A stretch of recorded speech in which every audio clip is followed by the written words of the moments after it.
I want to begin by acknowledging the Garma people, Dr. Galaroi Yunupingu.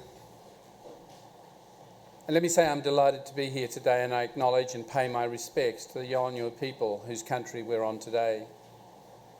To your member who represents you in the Northern Territory, Yingaya, I apologise for that message you received. That is not the way I work.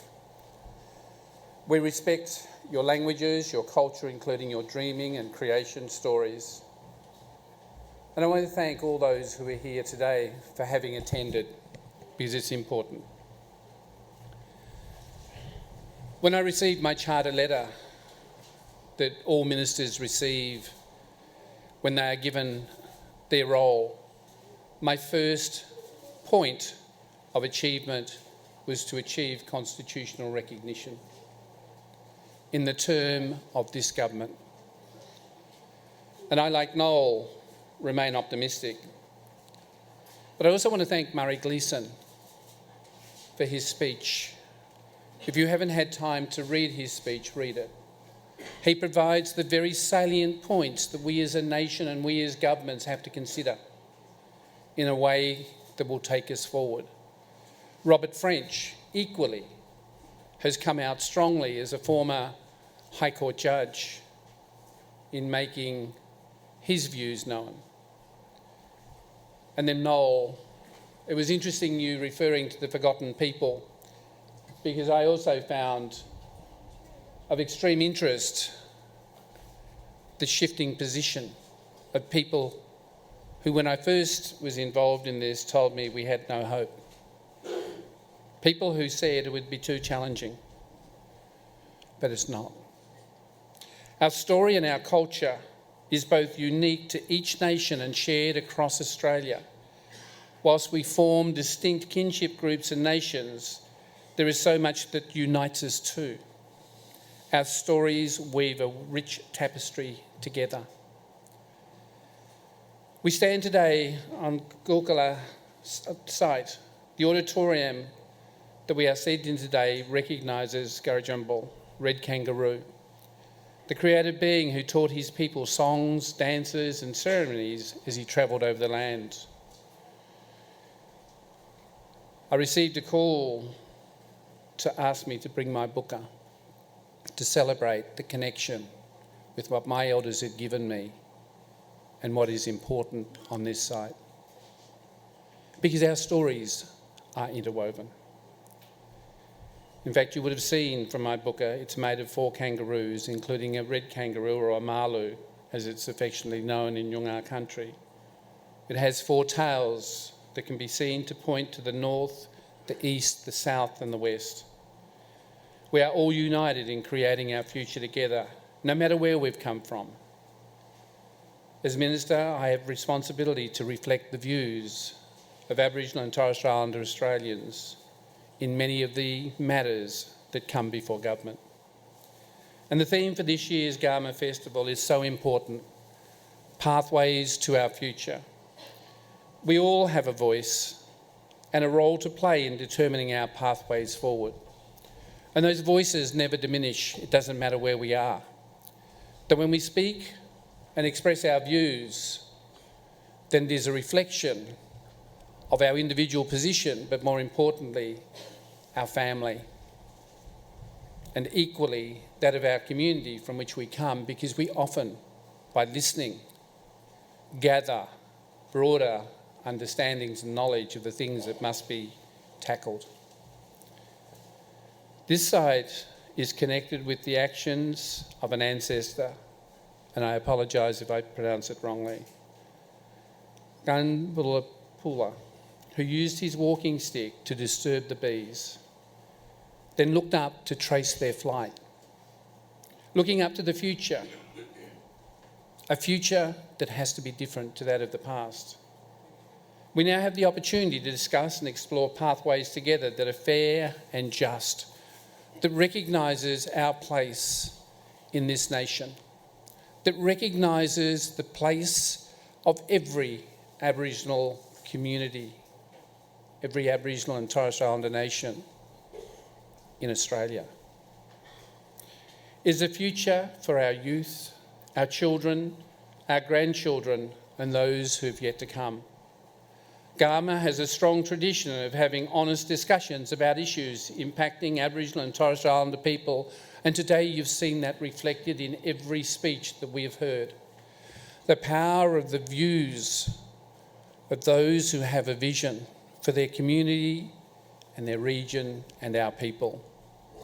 That those views that have been expressed may not always be palpable in being liked, but nevertheless they are a reflection of a point in time that is underpinned by the histories of the past, but also equally in the future directions that we need to take this nation. I have come to Garma not just to talk to you, but to listen to those honest discussions, and I've appreciated all those that I've been involved in. It presents an opportunity to look at the future in resetting the national agenda for our people with the Australian government, and in fact, all tiers of government. I welcome the opportunity to hear from you about how we forge together, because together we have a story that weaves our traditions and our past into the present. It is who we are as a nation of Australians and Indigenous Australians. And working in partnership with Indigenous Australians in a true sense is absolutely critical. I want to say up front that today I'm going to talk about that approach and not the outcomes we want to achieve. There are many opinions on the outcomes already, but to ensure we can achieve the best outcomes, we need to come together in genuine and earnest co-design. I've come to share some of those thoughts, to work them through. As a government minister, I can put forward options without consulting or without co-designing. It is easy. It has been a history that we always do that. But that history doesn't sit comfortably with me. And that's why I need to have the opportunity to take forward those things that reflect much of what has been said. I listened to Patrick yesterday and the comments that he made. This is a mammoth task. It is also important to ensure that each voice is heard, and following these discussions, we'll provide more detail about the co-design process, but the ideas that are coming forward. We have to remember there have been 5 reports on this issue. There is no other topic that has had this many reports through parliamentary processes. The government is committed to deepening partnerships with Indigenous Australians. The partnership between government and the Coalition of Aboriginal and Torres Strait Islander Peak organisations to co-design the Closing the Gap framework and targets is a great example of the way in which we can work together with Indigenous Australians, having a seat at the partnership table as equals, not only with the Commonwealth Minister, but equally with state and territory ministers. And I want to acknowledge Pat Turner in a particular way for her leadership in this space. Pat has been an integral part of driving this partnership along with her colleagues, which has been a game changer. The inaugural meeting of the Joint Council of Closing the Gap was held in March this year, and this is the first COAG Council to include non-government members as equal partners in decision making. As of 1 July 2019, the Coalition of Peak organisations, representing 41 organisations, sit at the table. Whilst there is a lot of work to be done, I look forward to working in genuine partnership in the next phase of closing the gap with the Coalition of Peaks and other members of the agreement. This agreement has paved the way for governments to engage directly with Indigenous Australians on critical and important issues. The Morrison government is seeking to build on existing successful arrangements, and we're not going to start from scratch. I will work with Aboriginal and Torres Strait Islander Australians all over the country, as well as my state and territory colleagues, to build on the work done in the past, from community consultations, joint select committees, discussions with elders and with expert panels. We have to create a space to celebrate our successes collectively and create a strong pathway forward for our generation and generations to come. We focus too much on the negativity.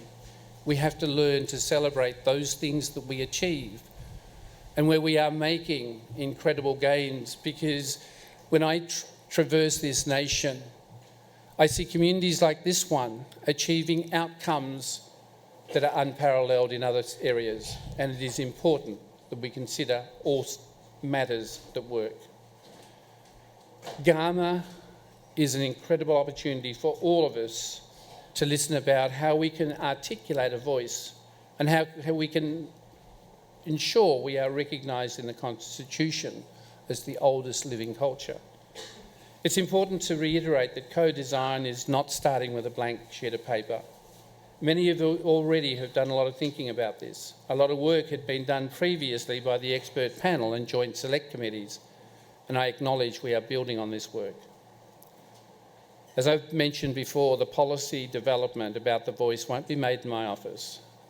It won't be made in my department. In fact, the development of the process itself relies on a close partnership with our people right across this nation. It's not an additional consultation. It is about finalising the models that we need. The process itself starts with conversations in forums like this, so we can take this forward as equals. Co-design is based on mutually respectful relationships with one another. Our partnerships need to be based on mutual respect, mutual resolve, and mutual responsibility. Indigenous Australians must be truly regarded as equal and active partners, involved and informed. And when I saw that transformation of the Mabo decision, I heard a significant leader in our nation say, "There goes our backyards. There goes the litany of litigation." That didn't happen. What happened was an incredible transformation of the realisation that Indigenous Australians had to sit at the table as partners in all of the negotiations.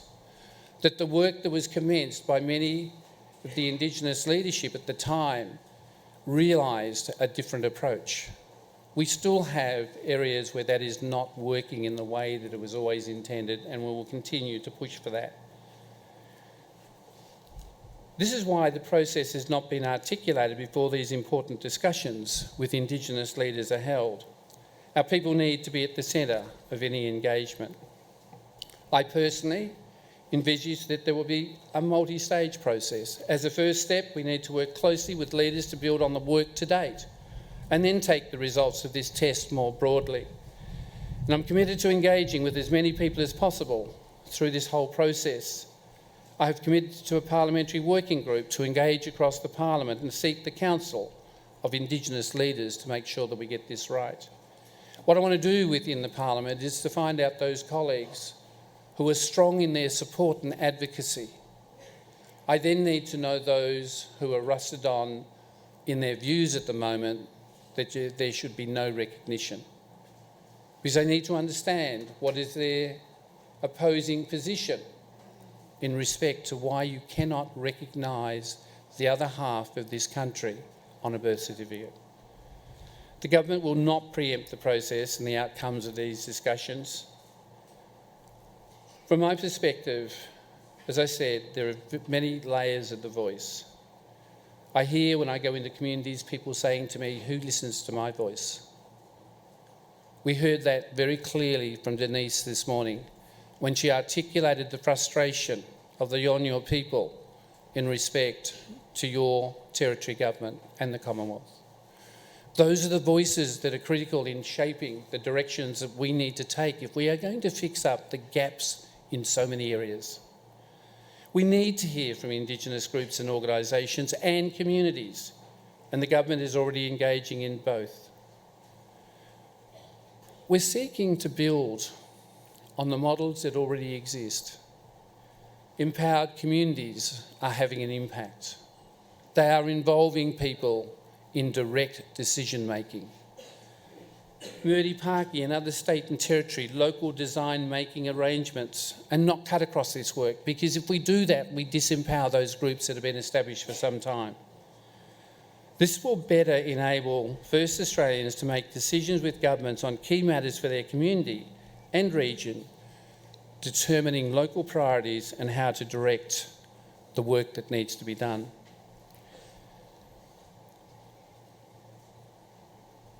I want to turn to constitutional recognition. As I've mentioned before, the government is committed to recognising Aboriginal and Torres Strait Islander people in the Constitution, but let me share with you, Lowiger O'Donoghue, who headed up ATSIC, the Aboriginal and Torres Strait Islander Commission, created a Section 13 committee to look at the possibility, back in the 80s, of recognition within the Australian Constitution. Her proposition was challenged by many, and it was much more rigorous in opposition than it is today. And then we moved to a decision by John Howard to have a preamble within the Constitution. It was taken to a referendum and was lost. Subsequently, Kevin Rudd and Julia Gillard established the expert panel. And the expert panel consulted and produced a report that captured the thoughts and views of Australians on issues of not only recognition, but treaty, sovereignty, and other matters that have been unresolved. That report had the opportunity of framing a set of words that could have gone to constitutional recognition. But instead, a joint select standing committee was established. When Parliament was prorogued, a second joint select committee was established. And then, ultimately, under Abbott, Morrison, there was another process established, more so under Tony Abbott. And we had the statement from the heart tabled with the Prime Minister of the day. And a colleague of mine quickly dubbed it the third chamber, which set the horses running in opposing and creating fear. To his credit, he came out recently and apologised for doing that, which clears the way for those who use that as an excuse to leave it alone. Prime Minister Morrison took this as an election commitment and said, provided there is consensus on an option for constitutional recognition, we will seek to conduct a referendum in the current term of the Parliament. The Prime Minister and the Leader of the Opposition have agreed to work together to achieve constitutional recognition for Indigenous Australians, and I know that the Leader of the Opposition will outline his perspective this afternoon. Excuse me. I'm also committed to working with the Shadow Minister for Indigenous Australians, Linda Burney, and Shadow Assistant Minister for Constitutional Recognition of Indigenous Australians, Senator Pat Dodson, along with our leadership. But what I want us to do is to make sure that we have a referendum that succeeds, because we cannot afford a failed referendum, and Noel made reference to it. A failed referendum would do what has happened to every failed referendum in this nation. It would halt the conversation for years to come. It would be detrimental for Australia as a nation and to the psyche of our people, and certainly for all of us here today.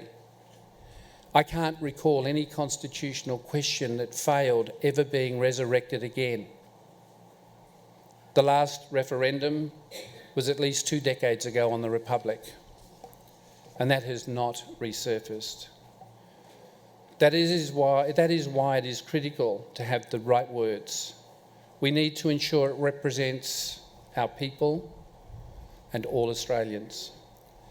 There is work in progress now that must not be undone to bring peace and healing, and we cannot underestimate the significance of including words in the Constitution that recognises our place as First Peoples, but we must balance that with pragmatism and real measures that create change for Indigenous Australians. Let me say this process is not about political postulation, but about our people and our nation. I will be seeking further counsel from Indigenous leaders for their ideas and how to approach the way in which we will reach a final point at which we take a question to a referendum. To those outside government who are also keen to bring and be part of the solutions, I thank you. A number of business leaders from the private sector, including the Australian Business Council, the AMA and BHP, just to name a couple, have contacted me stating their intention to work alongside governments and Indigenous people and their leaders to ensure a brighter future for all Australians, but more importantly for constitutional recognition. It is important that we ensure that all Indigenous children and our young people can look forward to sharing in the economic and social opportunities afforded to all Australians, whilst retaining their culture, languages and knowledge. And there are many opportunities to engage with this process over the coming months, and I engage you to both listen and to be heard throughout the process. By working in partnership, we will create a future that reflects the desires of Aboriginal and Torres Strait Islander people to have their voices heard. There will be parallel work being undertaken. I had Andrea yesterday say to me when Pat was speaking, give the job to a woman and we will run all sessions parallel and we will achieve the outcomes at the same time.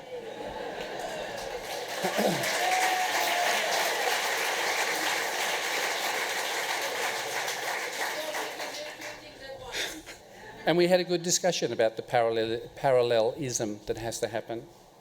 So every voice is important, and it's essential we keep sharing our thoughts. But I want to acknowledge the speakers who have shared their stories over the course of Garma, and in particular, I acknowledge Gulkula.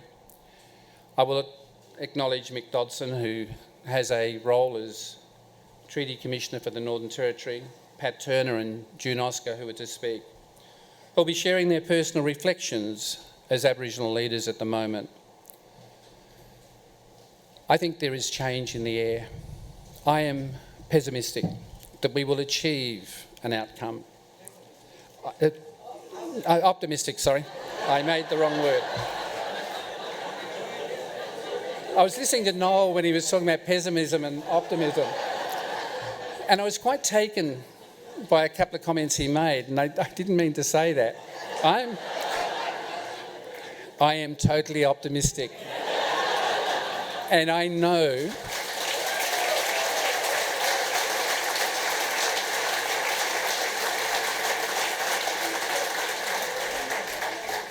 and I believe we'll achieve it under 3 years, but the government does recognise the importance of the voice to Indigenous Australians.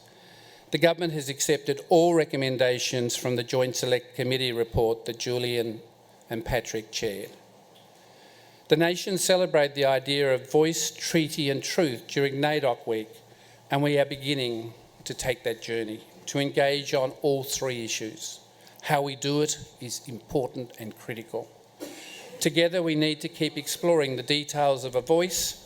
It is a conversation that I'm keen to keep progressing because I recognise we each have different perspectives and different views, and I want to ensure that everybody has that opportunity, but I don't wish to drag it out. The government is committed to working across and with all political persuasions to determine how the community wants us to move forward, what our community and Australia wants in the way of recognition within the Constitution that is real and meaningful, but more importantly, the parallel work of addressing the pragmatic needs on the ground of communities in the raft of areas that we've heard people cover in their addresses over these last 2 days. I thank you for your time.